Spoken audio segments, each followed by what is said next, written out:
If I can't tell people where I live, I can't bring my friend to my home, I have to be really careful. When I moved to the UK, I thought it would be a safe haven for activists to speak out against the Chinese authorities far away. But eventually, the result is, even if I escaped to the UK, the Hong Kong authorities could still do something to me.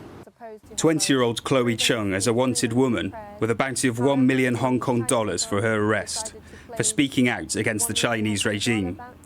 Chloe was just 14 when she joined mass protests that erupted in Hong Kong in 2019, but even after fleeing to the UK, she doesn't feel safe. I had to change my route every day. I had to, look back on my shoulder every day, and I have to, look at reflections on mirror on the street to make sure that no one is actually following me. I have to really be careful when I met new people because I don't know whether they're spies. But I think the UK police and the UK government can do more. Chloe is among 34 Hong Kongers in exile charged with national security offences. 13 are believed to be in the UK, where China wants to build a new mega embassy, its biggest in Europe, if the British government grants permission next month. I don't think the UK government should give them more space, more resources, more people to build their surveillance and spy hub in central London in the UK, right next to the Tower Bridge, a historical site. And, for me as an activist that are actively being targeted by the Hong Kong authorities, I am genuinely concerned on what would happen when they have more people that they could send to follow me, to intimidate me and to harass me. If anything happened to us, or if anything happened to the UK because of this mega embassy, they are the one to blame. China wants to build its new base in historic central London between the financial hubs of the city and Canary Wharf. In 2022, Tower Hamlets Council rejected the plans, but 2 weeks after Keir Starmer came to power, Beijing resubmitted the application. He sought closer relations with China than his predecessors. But campaigners are worried that parts of the embassy plans that were redacted could be used for surveillance.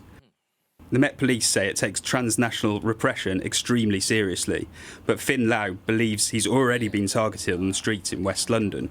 I was beaten to the floor. I thought I lost my right eye already because it was so painful. I don't know how long I've passed out on the street. Perhaps maybe 20 minutes, maybe longer. But then I think they thought I was dead, so that's why they stopped it. There was no way to identify who they are because they were fully masked.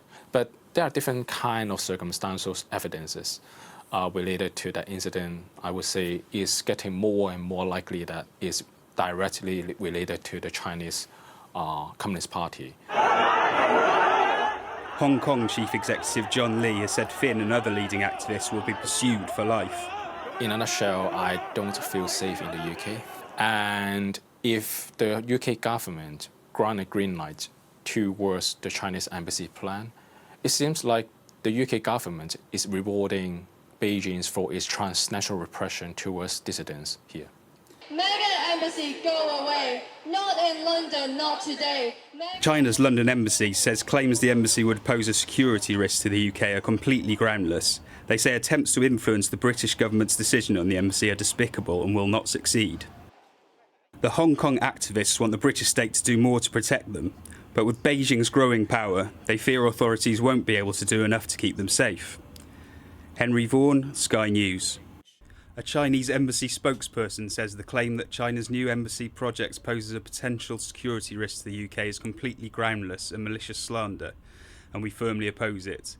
Anti-China forces are using security risks as an excuse to interfere with the British government's consideration over this planning application. This is a despicable move that is unpopular and will not succeed.